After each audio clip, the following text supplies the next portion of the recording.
Sementara itu di kantor Hokage, Shikamaru mengatakan ini adalah alasan nomor satu dia datang ke Konoha. Kawaki, aku tak mau mencampuri kehidupan atau perasaan pribadimu, tapi berhati-hatilah bagaimana kau bersikap padanya. Aku tak mengarang saat aku bilang masa depan Konoha bergantung pada tindakan kalian. Boruto mengatakan, hei, semua orang biasa akan jadi suka dengan Aida bukan? Jadi dia punya pilihan banyak. Kenapa dia pilih Kawaki yang bahkan kekuatannya sendiri tidak mempan? Sumire mengatakan ini hanya dugaanku saja. Tapi bukankah tidak menyenangkan kalau kau tahu seseorang menyukaimu, tapi karena kekuatan alami atau jutsu yang kau miliki? Kurasa Aida ini ingin benar-benar merasakan cinta yang normal. Tapi itu pun aku tak yakin. Kawaki mengatakan, aku tak paham. Itu tidak logis. Apa dia itu bodoh? Shikamaru mengatakan, ngomong-ngomong kau sebaiknya jangan bicara buruk soal dia. Aida bisa melihat semuanya dan juga mendengar semuanya. Dia juga punya kemampuan itu. Boruto, Kawaki, Sarada, dan Mitsuki terkejut mendengar perkataan Shikamaru. Shikamaru mengatakan, dia saat ini mungkin tidak mengawasi kita, tapi sepertinya dia juga bisa melihat perulangan masa lalu, seperti menonton tayangan ulang rekaman video. Boruto mengatakan, serius? Itu lebih dari curang. Shikamaru mengatakan mau bagaimanapun, semua yang kita bicarakan di sini dianggap sudah bocor. Tentu saja dengan begitu, aku juga sudah membocorkan misi kalian. Jadi pergulatan diplomatik sudah dimulai. Benar bukan, Aida? Kawaki mengatakan jadi singkatnya, kau ingin kami mengawasi Aida dan berbaik hati padanya? Shikamaru mengatakan, iya. Itu akan sangat dihargai oleh para warga Konoha. Kawaki mengatakan, aku tak suka ini. Aku lebih memilih langsung melawan Code saja. Shikamaru mengatakan, walau begitu sangat mustahil bagi kita untuk mencari tepatnya di mana lokasi Code itu. Tapi jika kita bisa mendapat bantuan Aida, kita akan bisa tahu tiap gerakannya. Konohamaru lalu mengatakan kepada Boruto, dan kau Boruto, tugasmu bukan hanya mengawasi Aida. Kau di sana juga untuk menjadi mediator antara Kawaki dan Aida. Shikamaru mengatakan kepada Boruto, kita tak bisa serahkan Kawaki sendiri untuk menangani ini. Jadi walau mungkin terdengar berlebihan, tapi ingat jika mereka berdua tidak jadian, itu artinya masa depan Konoha juga akan dalam bahaya. Itulah sikap yang harus kau lakukan. Paham?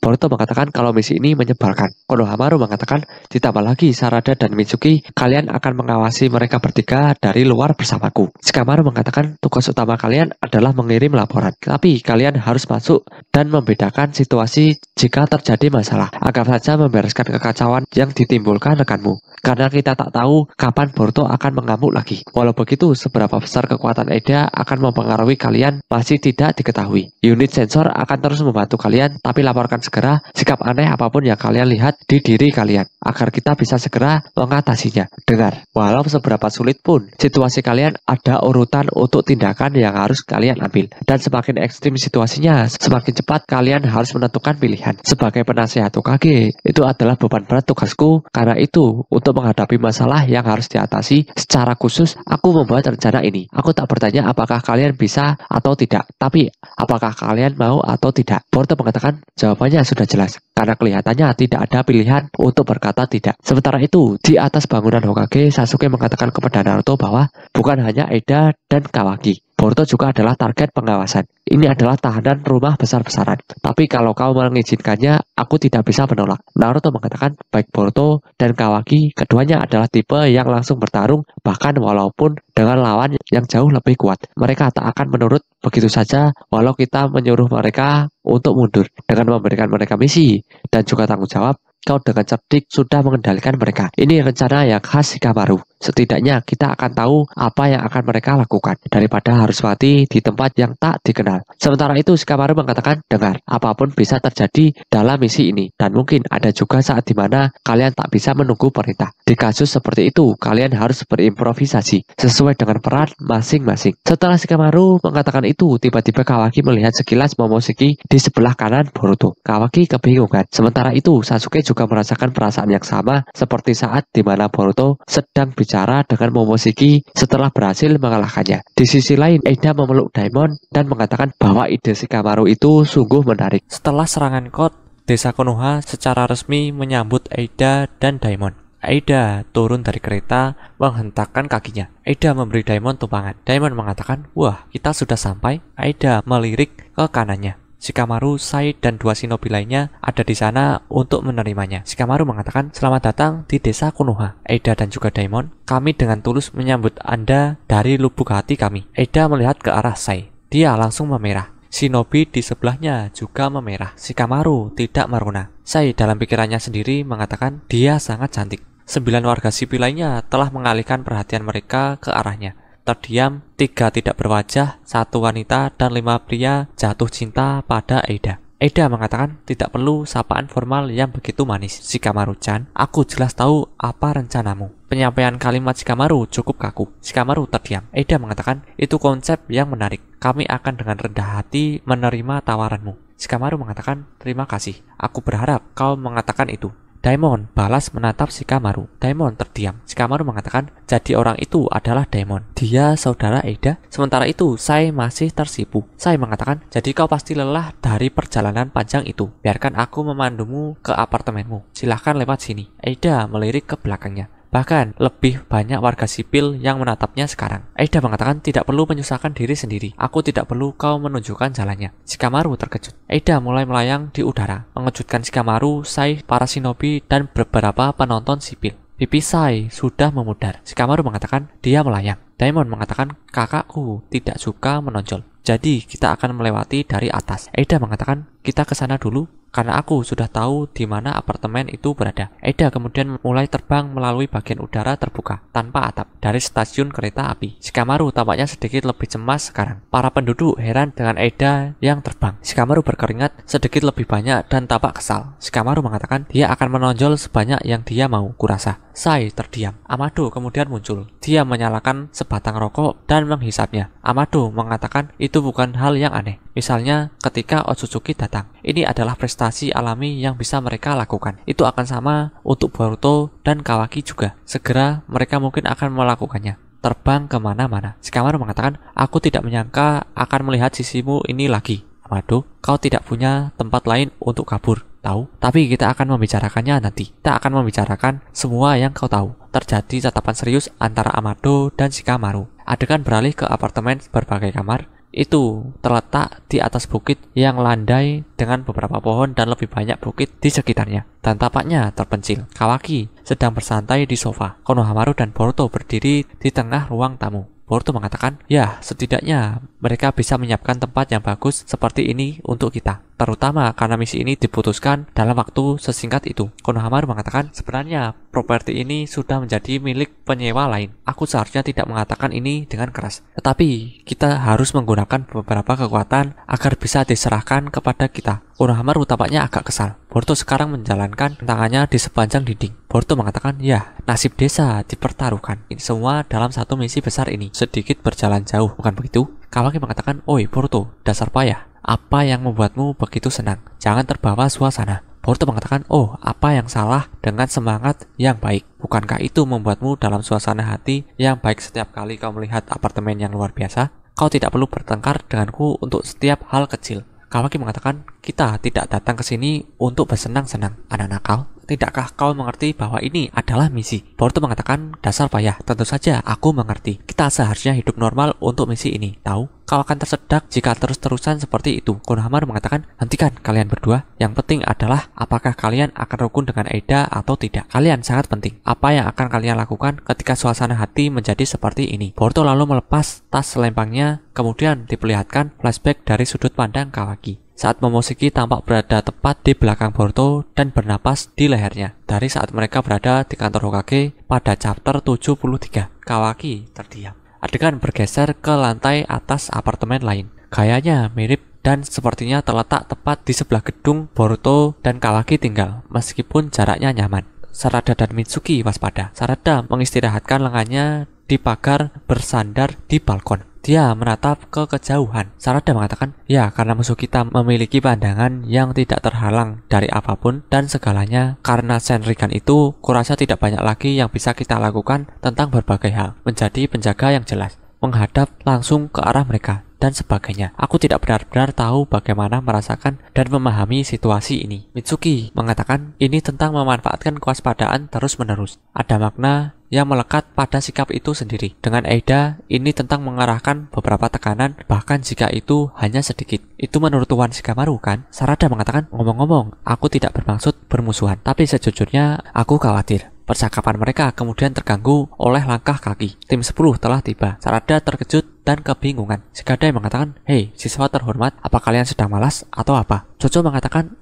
"Ye, apa itu cara yang lucu untuk mengatakan apa kabar?" Sarada terkejut. Sarada mengatakan, "Kalian, apa yang kalian lakukan di sini?" Inojin mengatakan menjadi orang yang penasaran, seolah-olah ada yang bisa menghentikan rasa ingin tahu kami. Kami mendengar bahwa seorang wanita super cantik akan datang. Jojo tampaknya semakin bersemangat, mengepalkan tinjunya ke depan tubuhnya. Jojo mengatakan seorang wanita dari negara asing yang mengincar Kawaki. Dia akan menjadi saingan yang sempurna untukku. Itu sebabnya kami datang untuk pengintaian. Sarada mengatakan, "Begitu." Inojin mengatakan, "Apakah kau serius dengan apa yang baru saja kau katakan?" Jojo mengatakan, "Hah? Apa maksudmu? Kau dasar payah." Sarada mengatakan, "Tunggu, pergi dan berdebat di tempat lain." Mitsuki kemudian menyela pembicaraan mereka. Mitsuki mengatakan, "Sarada, dia di sini." Sarada terkejut dan kebingungan. Sarada kemudian memutar kepalanya dan melihat ke kejauhan di balkon apartemen di depan mereka. Diamond dan Eida membuat pintu masuk yang bergaya di sana. Jojo menangkupkan kedua sisi wajahnya dengan tangannya. Karena syok, mulut Inojin menganga. Shikade dan Mitsuki tampak sedikit terkejut. Sarada mengatakan, "Hei, dia datang ke sini dengan terbang." Eida mendarat dengan kuat di tumitnya. Tim 10 dan tim 7 lainnya melihat dari jauh. Eida perlahan bangkit dari posisi setengah berjongkok dengan Diamond masih menungganginya. Matanya masih belum aktif. Eida kemudian melirik anak-anak. Jojo dan Inojin mulai memerah. Sarada dan Shikade melihat reaksi Jojo dan Inojin. Jojo paling banyak berkeringat. Inojin mengatakan, "Oh, hatiku." Jojo mengatakan, "Apa ini? Dia benar-benar lebih dari malaikat." Sarada mengatakan, "Kendalikan dirimu sendiri. Kalian, untuk apa kau datang ke sini?" Shikade mengatakan, "Sial, aku tidak bisa melihat wajahnya dengan jelas." Sarada mengatakan, "Tapi bagaimanapun juga, kita harus melaporkan ini pada Boruto dan yang lainnya." Mitsuki terdiam. Sarada menoleh ke arah Mitsuki. Mitsuki masih menatap keluar angkasa, seolah membeku. Matanya terbuka lebar. Mitsuki mengatakan, "Apa ini? Perasaan apa ini? Ini pertama kalinya aku merasakan emosi ini." Sarada mengatakan, "Mitsuki, apa kau baik-baik saja?"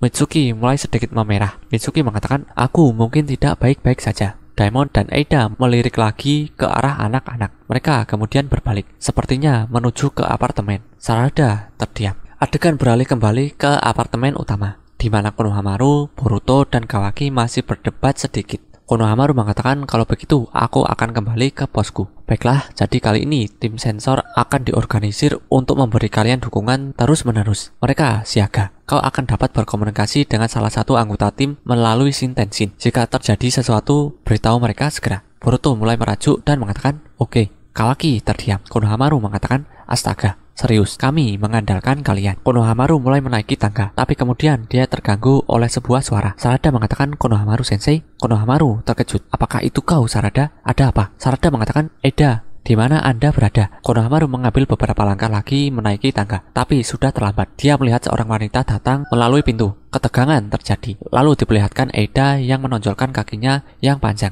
Konohamaru mulai memerah dengan sedikit keringat. Adegan beralih ke perspektif tim 10 dan tim 7. Mereka semua mengawasi apartemen lain. Sarada mengatakan, "Konohamaru sensei." Inojin mengatakan, "Aku ingin tahu apa yang terjadi." Jojo mengatakan, "Haruskah kita bergerak juga setelah kita menunggu sebentar dan melihat bagaimana keadaannya? Ayo lebih dekat." Mitsuki mengatakan, "Ya." Mitsuki masih merona. Dia melihat kembali ke arah Jojo dengan senyum bahagia di wajahnya. Sarada mengatakan, "Tidak mungkin." Shikade mengatakan, "Hentikan kalian." "Maaf, Sarada. Kalau begini terus, kita akan..." Sarada mengatakan, "Sepertinya Shikade dan aku belum terpengaruh. Apakah itu karena kami tidak memperhatikannya dengan baik? Tapi ku dengar dia mempengaruhi setiap orang dengan cara yang berbeda." Tiba-tiba seseorang telah datang ke belakang semua anak-anak. Moegi mengatakan, "Baiklah, sudah cukup." Moegi menarik Inojin di telinga kirinya dan Jojo di telinga kanannya, satu di masing-masing tangan. Mereka berdua masih merona juga. Moegi mengatakan, "Apa yang aku katakan tentang kalian tidak datang ke sini?" Jojo dan Inojin kesakitan. Moegi mengatakan, "Kau akan melakukan 3 jam latihan lari sebagai hukuman?" "Baiklah." Sarada mengatakan, "Moegi sensei." Shikade mengatakan,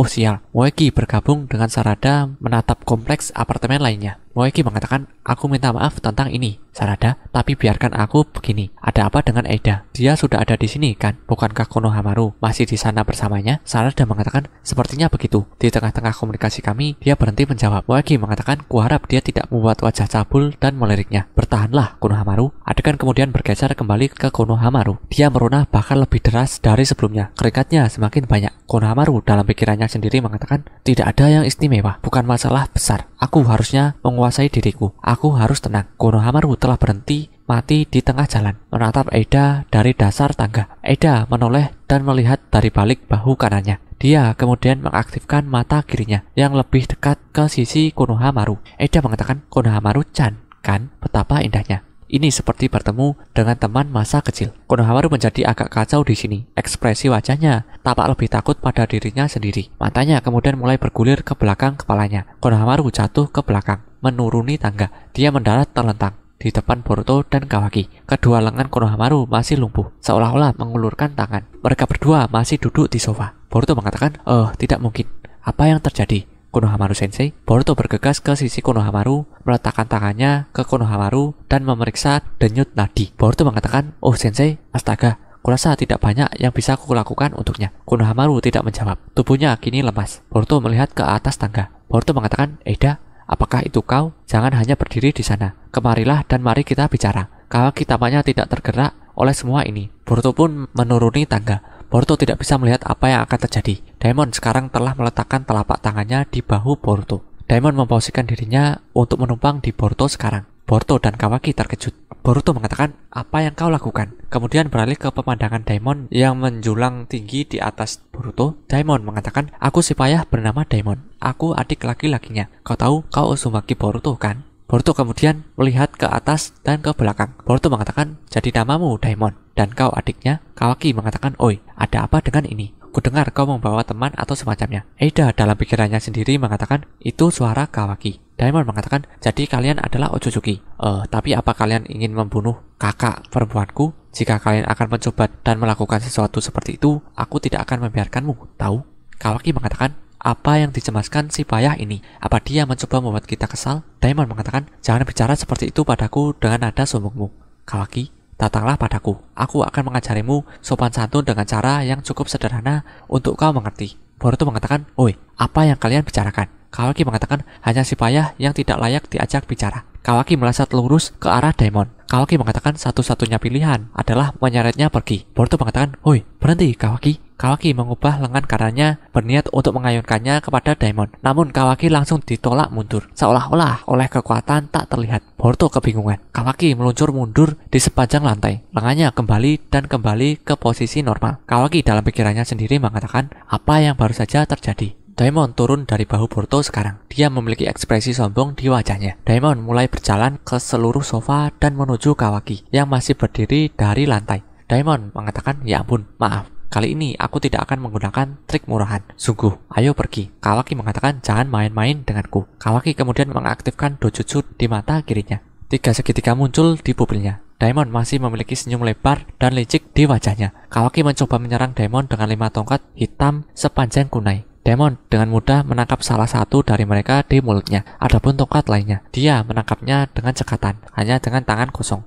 Mereka kembali ke lantai. Kawaki kebingungan. Boruto mengatakan tidak mungkin pada kecepatan itu. Daimon tiba-tiba muncul tepat di belakang Kawaki. Kawaki masih belum sempat bangkit dari posisi berlutut dari lantai. Kawaki ditendang tepat di sisi kanan wajahnya, menyambung dengan kaki kanan Daimon. Ini mengirim Kawaki ke seberang lantai lagi, sekarang berbaring di sisi kirinya. Kawaki tidak mengintip sedikit pun. Boruto kemudian naik ke atas bantal sofa. Boruto mengatakan, "Kawaki." Daimon balas mencibir ke arahnya. Boruto sekarang menerjang tepat ke arah Daimon. Boruto mengatakan, "Dasar payah, kenapa kau melakukan itu? Dasar payah." Boruto mengepalkan tangannya dan mencoba meninju wajah Daimon. Tampaknya Daimon mampu menahannya dengan tangan kirinya. Saat Boruto berjuang untuk mendorongnya ke depan, ada getaran di sekitar tangan mereka. Jadi Boruto tampaknya yang berjuang di sini ketika Daimon melingkarkan tangannya di kepalan tangan Boruto. Daimon mengendalikan situasi dari sudut pandangnya. Daimon masih tersenyum. Boruto mencoba menyapu tendangan Daimon dengan kaki kanannya. Daimon menggunakan lengannya yang lain untuk meraih pergelangan tangan kiri Boruto dan melompat untuk menghindarinya. Menggunakan Boruto sebagai pengungkit, kedua lengan mereka masih terhubung satu sama lain. Daimon kemudian melepaskan pegangannya dan melompat tepat ke punggung Boruto. Daimon meninju Boruto tepat di belakang, menjatuhkan Boruto tepat ke tanah, menghadap ke bawah. Namun itu bukan pukulan besar. Tidak ada dampak yang besar yang dibuat di sini. Boruto juga tidak membuat suara perjuangan. Dia hanya diam. Situasi mengancam mengelilingi Eida dan Daimon saat mereka memandang rendah Boruto dan Kawaki. Kedua tubuh mereka tergeletak di lantai di depan sofa. Mereka berdua sepertinya tidak sadarkan diri. Beralih ke pemandangan luar apartemen, itu terlihat damai. Boruto perlahan membuka matanya lagi. Dia berbaring di sofa di sisi kanannya. Boruto kemudian duduk di sofa. seperti dikejutkan oleh sesuatu atau bingung. Ketika dia melihat sekelilingnya, dia melihat bahwa Kawaki masih pingsan. Dia berbaring terlentang, tetapi dengan kepala bersandar tepat di pangkuan Eida. Tangan kiri Eida membelai sisi kiri pelipisnya yang dicukur. Daimon duduk di sudut sofa di sisi kanan Eida. Tampaknya kesal dan bosan dengan kejadian yang baru saja terjadi. Kawaki diperlihatkan beristirahat di pangkuan Eida. Boruto berbalik untuk melihat lurus ke arah Eida. Eida mengatakan, "Maaf, Boruto-kun," itu berubah menjadi sapaan yang kasar. Boruto mengatakan, "Seharusnya itu bukan waktu dan tempat untuk keributan yang begitu hebat." "Serius? Kenapa kau melakukan semua itu?" Boruto masih berkeringat gugup. Daimon tersenyum dan bahagia seperti biasa. Daimon mengatakan, "Aku hanya mencoba menunjukkan sesuatu kepadamu sebelumnya. Kau tahu, begitulah caraku menanganimu jika kau menantangku. Ini tidak akan berjalan terlalu baik bagimu." Boruto terdiam. Kawaki kemudian perlahan mulai sadar kembali. Kawaki terdiam. Kawaki langsung bangun dengan kaget. Dia berbalik untuk menatap tepat ke Eida. Eida langsung memerah. Daimon mengatakan, "Oi Kawaki, bukankah pangkuan kakakku sangat lembut?" Kawaki mengatupkan giginya karena marah. Kawaki mengatakan, "Berhenti bermain-main denganku, dasar payah." Eida menyebut nama Kawaki. Eida mulai sedikit berkeringat karena gugup. Dia berhenti memerah. Karena saat itu percakapan mereka terganggu oleh sistem komunikasi atau mungkin Shintensin no Jutsu. Semua orang tampak terkejut dengan suara itu, kecuali Daimon. Shikamaru mengatakan, "Boruto, ini Shikamaru. Apakah kau sudah bertemu dengan Eida dan Daimon?" Boruto mengatakan, "Ya, beberapa saat yang lalu. Aku menerima pembaptisan yang intens ini. Inisiasi ke Eida dan adiknya, maksudku." Shikamaru mengatakan, "Maaf soal itu. Aku bermaksud memperkenalkan mereka dengan benar kepada kalian. Tapi mereka terbang begitu tiba-tiba. Apa terjadi sesuatu?" Daimon memiliki senyum lebar dan puas di wajahnya. Dia menyandarkan sisi wajahnya ke tangan kirinya. Daimon hanya diam. Boruto mengatakan, "Nah, tidak ada yang terjadi secara khusus.